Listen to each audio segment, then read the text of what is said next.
English Short and Senior, August 2009. Start. Mr. Deputy Speaker, Sir, before I make my observations about the general points in the budget, I wish to join the appeal made by my colleagues in regard to the famine conditions existing in our area. It is not as if the ministry is not aware of them, but I feel that it is our duty to bring home to the government the very acute condition of distress prevailing there. In the circumstances, personally, I feel that this budget session should continue for some months more. It is not too much to say that it is a problem for us to return to our homes. I hope the government will take all factors into consideration and do all that is necessary to create the purchasing power that is required in villages. I don't know how the government are going to manage the lean months. The finance minister thinks that the prices have stabilized, but I think that he is not right if he feels so. As far as I am concerned, I think he must proceed with caution and make arrangements to meet the difficult situation in the lean months. I leave the famine conditions at that. I know that the government are in very difficult circumstances. At the same time, people accept that chief minister do a miracle to save the situation. I am still having that confidence. I don't think there is any disillusionment as some honorable members are thinking there is. People have full confidence in the chief minister. I am sure he will rise to the occasion and do the needful at the right time. Now, I should like to make a few general observations regarding the proposals in the budget. I shall now take sales tax. Last year, I was referring to the introduction of the single point tax system. There is no place for the honest trader in the multi point sales tax. Multi-point sales tax has made people dishonest traders. Another thing I would like to mention on this occasion is this. When we come to attend the meeting of the Food Production Council, we see a large number of officers. I don't know what they are doing. There are the district supply officers and there are also the taluk supply officers. I don't know what they are doing. This is a no necessity for the former set of officers as they have nothing to distribute to the villagers and the taluk supply officer is there. I don't know why these two posters are kept and without being abolished. The two posters can be combined into one and some economy can be affected. Then there is the Rural Development Committee. There is a rural that every month there should be a meeting of this committee. A large number of officers assemble in a village to disperse money, and the amount that is spent on this account is not even equal to the amount proposed to be disbursed. It is said that we have been suffering for want of money. It is the duty of the center to see that famine doesn't occur. I think it is not for the state government to bear the entire responsibility. It is equally the responsibility of the center. It seems to me that some people feel that the responsibility of adopting relief measures is the direct responsibility of the state, but the center is collecting tax as much as it can. I think that our chief minister will appeal to the central government to give a better share to the state. Letter from Murali and Company, Chennai to Messrs. David and Company, Lucknow. Dear sirs, we are pleased to acknowledge receipt of your letter offering to act as our sole agent for the state of Uttar Pradesh, and we are glad to inform you that we have now decided to entrust our sole agency for your state to you. In this connection, we enclose our agreement from duly filled in. It contains all the terms relating to commission, credit, and minimum monthly sales. If the terms of the agreement are approved, you may please send one copy of the form to us after putting down your signature on it. Assuming that you will approve of the terms of agreement form, we quote rupees 2000 for the cycles we have put in the market. As the market tendency is upward in view of scarcity of imported cycles, we would advise you to take advantage of the rate which is valid for all orders placed up to 1st December 2009, and receipt of a reply from you agreeing to the terms we have quoted. We will advise all our customers in Uttar Pradesh to have direct dealings with you, and we will be pleased to send all the attractive literature we have turned out for advertisement purposes with your name printed therein. We await your reply at an early date before we proceed further in the matter. Yours faithfully. English Art and Senior, February 2008. Start.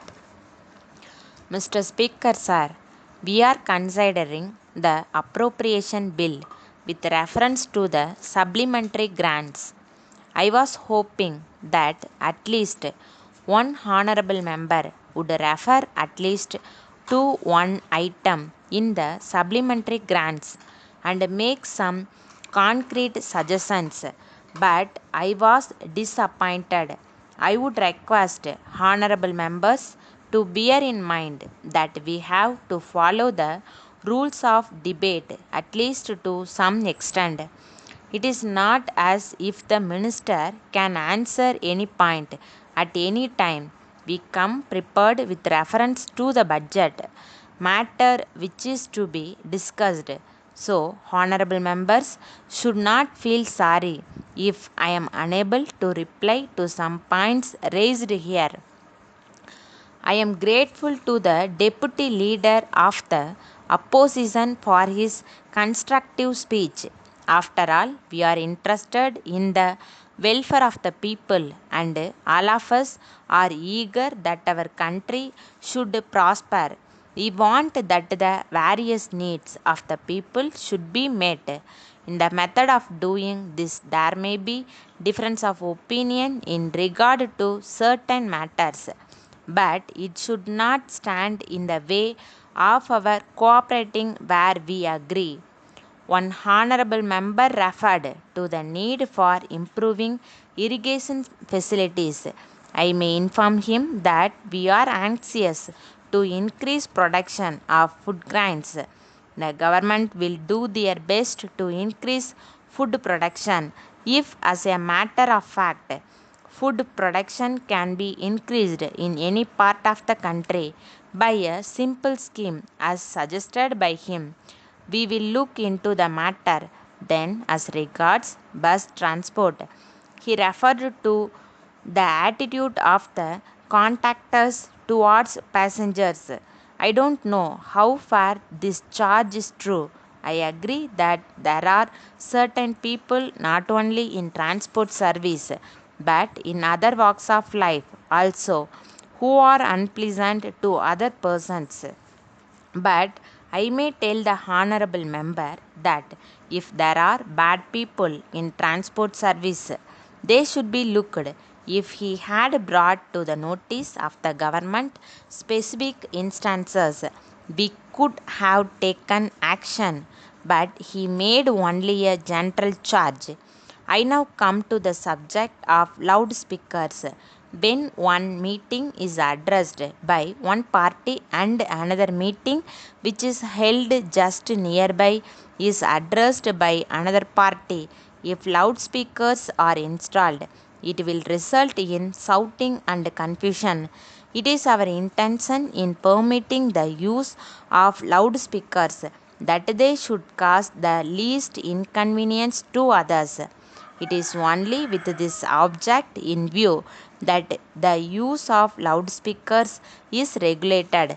The government will not stand in the way if meetings are held in a peaceful manner. Subject to this condition, we give full freedom to speech and to write anything in newspapers. We don't object to these things, but some restrictions are necessary to maintain law and order and to see that there is no breach of peace. It is only from that point of view that certain restrictions are imposed, and they are in the interest of the community as a whole. If it is possible to make any relaxation, I shall gladly do it. We don't stand in the way of peaceful propaganda and the propagation of opinion by peaceful methods. I thank the honorable members for having cooperated with me and the government and for having made useful suggestions during the debate. We can take pride in the fact that our debate has been at a high level. I am sure that any stranger who has watched our proceeding will give a certificate to that effect.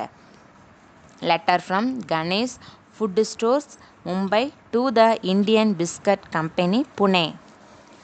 Dear sirs, we are very sorry to inform you that we have received a number of complaints from our customers to the effect that on opening the tins of cream biscuits sent by you, they found that the contents were in a very broken condition. In this connection, we may tell you that your consignment of these biscuits was delivered to us on 8th June. As soon as it was received, the boxes containing the tins were opened by our men in our boxes presence, and at that time there were no signs of damage. We therefore assume that when the goods left you, they were already in a damaged state. We can sell these biscuits easily if they are up to the standard, but we think you will agree that their appearance and conditions are also important in the same manner as their taste. So, we are worried about the grievances of our customers. It is our usual practice to supply sound goods in exchange for the defective ones, which are returned to us by our customers. But in this case, we are not able to decide whether we should follow this practice when we think that the substitute goods may not be in any better condition. So, we shall be pleased if you let us know how you can help us out of our difficulty. Yours faithfully. English Shortened Senior, August 2007. Start. Ladies and gentlemen, I extend a hearty welcome to all of you at this conference of land reforms and land records. I specifically welcome Chief Minister of Punjab, who is representing the state after a long time. I do hope that many of the problems which can be tackled only by a popular government will now become easier of solution. The governor had done a good job. Successive governors have done very well, but there is a limitation on what a governor can do, and beyond those limits, it has to be done only by a popular government. So I am glad that he attends this conference. He has taken special interest in this subject, and I hope it will be possible for his government to show results. My colleague has already placed before you the outline of the deliberalizations which you are going to have. I need not to repeat all that he has said, but let me start by asking why this conference has become necessary. The central government have nothing to do with the land reforms. According to the constitution, they fall completely within the purview of the state government. Why should I go out of the way to call all of you? It is not my constitutional responsibility, it is yours. After 50 years, and if you ask me, it is much more longer than 50 years because land reform was one of the accepted programs of all the political parties even before independence. After all these years, if we still find ourselves talking in terms of what we said 50 years ago or 60 years ago, I think there is something seriously wrong. And it is to nobody's credit that after 50 years we are still having a conference on land reforms, which means that what we promised to the people before independence, after independence, election after election has not been done, or independence what has been done is only a part. So I want an end to this conference. If I could make this the last conference to be ever held in Delhi, I would be happy. What I want now is total implementation within a time frame fixed by us today. We had told the chief ministers that all the surplus lands available under the land ceiling laws in the states should be distributed before the end of this year. Now, the record which I have before me very clearly indicates that we are nowhere near that. It is possible that there are some special difficulties. It is possible that in some cases it may take a longer time. Then I want to know what the agrarian structure in this country is going to be ultimately. I want to know whether in a particular village all the land that is to be made available to the landless has been made available, and if there are any more landless people. I am sure in every village there are going to be a lot of other landless people who have not got any lander under the Land Shielding Act. Then you will have to think of something else for them. These are all matters which I wanted to place before you today. I only want this meeting to be a business like meeting. I have been told that you will be meeting in the afternoon on this subject again to discuss among yourselves. If you could have some way of dealing with this matter by having a committee and come up with recommendations, we can take final decisions and start implementing them immediately with almost care and caution. Letter dated the 15th September 2006 from Raju Associates, Egmore, Chennai to Messrs. Narayana Travels, Kanyakumari. Dear Sirs, this has reference to the visit of our representative last week to your office to discuss about the chartering of a luxury tourist bus on permanent basis for our guests. Since our guests and visitors come from foreign countries in batches round the year, it has been decided that we have a luxury tourist bus with music and video facility on permanent basis for tours at reasonable rates. Besides the fixed monthly payment to you as a renting fee, the actual expenses for petrol consumption, daily charges of drivers, attendants, etc., will be paid separately by us in addition to the above.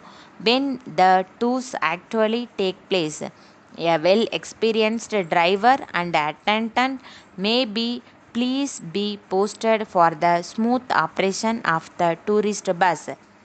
We would meet the expenses towards minor repairs up to 1000 rupees in a single package. If there are repairs to be attended to beyond this amount, it should be borne by you. It may be stated that the matter has not yet been finalized, though we are very eager to finalize it soon because one page of our visitors would be from Russia within a fortnight. Our representative will call on you again in a day or two. We hope you will sign an agreement with him in his respect. Yours faithfully. English Art and Senior, August 2006. Start. Sir, at the very outset, I would like to express my gratitude to the honorable members who have participated in this debate and who have given concrete suggestions. As the honorable members are well aware, there have been statements both inside and outside the parliament to the effect that a large sum of money due to the government is locked up in litigation. As a matter of fact, it has also been stated in certain circles that the government are sleeping over the matter and that no serious action is being taken to collect those amounts. I would like to tell them that the government are taking drastic action to collect the amount due to the government. Sir, I would like to bring to the notice of the honorable members that a sum of rupees 1400 crores is involved in the cases pending before the various high courts and a sum of rupees 700 crores is involved in the cases pending before the Supreme Court of India. There was representation that the government should come up with a solution in order to clear the pending cases. It has also been brought to the notice of the government that the high courts in some of the states have given conflicting verdicts which have come in the way of administration and have also put the trade and business into difficulty. We have to find a solution for all these problems. We have therefore proposed to set up an appellate tribunal which will deal with the revenue matters exclusively. As a honorable members are aware, our high courts in various states of the country have to deal with so many matters, including the revenue matters. As such, they are not in a position to dispose of the cases coming before them within a short time. So, we have thought of coming before this House with this bill containing a proposal to set up an appellate tribunal. I therefore request all the honorable members to bear in mind the history that lies behind the setting up of the tribunal. In this connection, I want to tell the honorable members that this is a measure for speeding up justice. In fact, it will help trade and business as also the administration to ensure speedy disposal of the cases which are pending for a long time in various high courts. Today, the resources have a vital role to play in our economy. They are required for our various developmental activities. As an honorable member rightly pointed out, if revenues which are due to the government and though the government to the nation are held up because of the pending cases before the courts, it will create difficulties. It has been brought to the notice of the government by members of parliament and even by people outside parliament that when businessmen go to the high courts, the revenue due to the government gets locked up. As such, the government will have to come up with a definite solution. Sir, if you take into consideration all these aspects, you will realize that it is in the interests of trade as also the administration to have a tribunal exclusively dealing with revenue matters. With this objective in mind, we have come up with this bill for setting up a tribunal. I appreciate the concern expressed by one honorable member that we should come up with a clear legislation and there should not be any deficiency. I admire this through knowledge about constitutional points. I assure him that our law ministry has taken care of this. Letter dated 2nd December 2005 from John and Brothers to Messrs. Smith and Sons, Patel Road, Chennai. Dear Sirs, we are in receipt of your letter of 20th November. We invite your attention to our letters in the matter of settlement of our claims for the damages sustained by our goods during transport. You have not replied to our letter asking you to pay the amount due to us. Your local representative delivered the goods in a damaged condition during the month of October, and as you will observe from the certificates, he examined only some items but left the other items unchecked. He also inspected the goods and stated that he would send a report to your company.